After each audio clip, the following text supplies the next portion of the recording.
தமிழர் விடுதலை கூட்டணியின்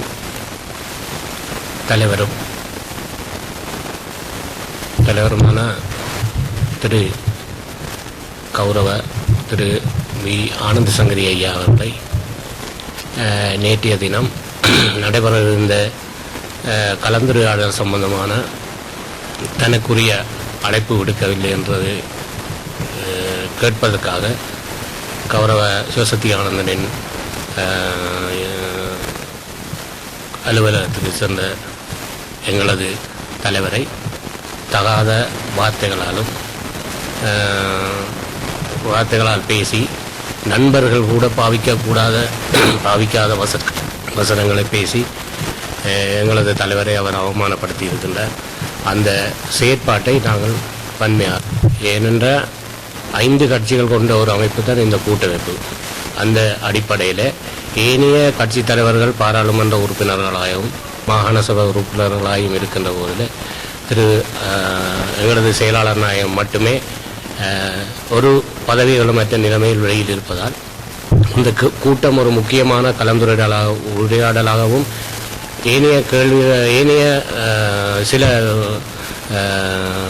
முடிவுகள் எடுக்க வேண்டிய கூட்டமாகவும் இருந்தபடியால் அந்த கூட்டத்தில் தானும் கலந்து கொள்ள வேண்டும் என்ற அடிப்படையில் தான் அந்த சந்திப்புக்காக அவரது அலுவலகத்துக்கு அவர் சென்றிருந்தார்.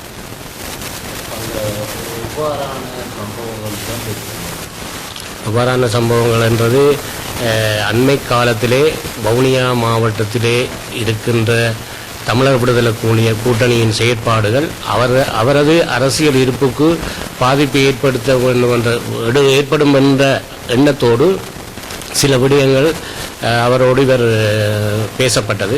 ஆனால் அந்த பேசப்பட்ட விடயங்கள் எங்களின் செயற்பாடுகள் கூடுதலாக இருக்கிற காரணத்தால் அவர் அதை பொறுத்து கொள்ள முடியாமல் தான் அவர் ஆனந்த சங்கரி ஐயாவோட முரண்பட்டது.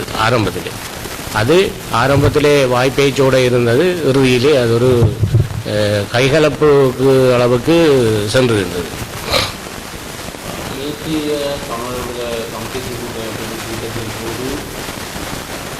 தமிழர் விடுதலை கூட்டணி தமிழ்தேசிய கூட்டமைப்போடு உள்ளதா வெளியேறிவிட்டதாக ஏற்படுகின்ற ஊடகங்கள் செய்திகள் தொடர்பாக கூட்டமைப்பினுடைய தலைவர் ஏதாவது சம்பந்தம் கேட்டபோது ஊடகங்களுக்கு இது தொடர்பாக கருத்து தெரிவிக்க முடியாது வெளியேறி. இது தொடர்பாக உங்களுடைய கருத்து? தமிழ் மக்களின் விடிவுக்காக தமிழ் தேசிய கூட்டமைப்பையே தமிழ் மக்கள் நம்பியிருக்கின்ற இந்த நேரத்தில் தமிழர் விடுதலை கூட்டணியும் தன் செயற்பாடுகளை இந்த கூட்டமைப்பினூடாகத்தான் செயற்படுத்திக் கொண்டிருக்கிறது.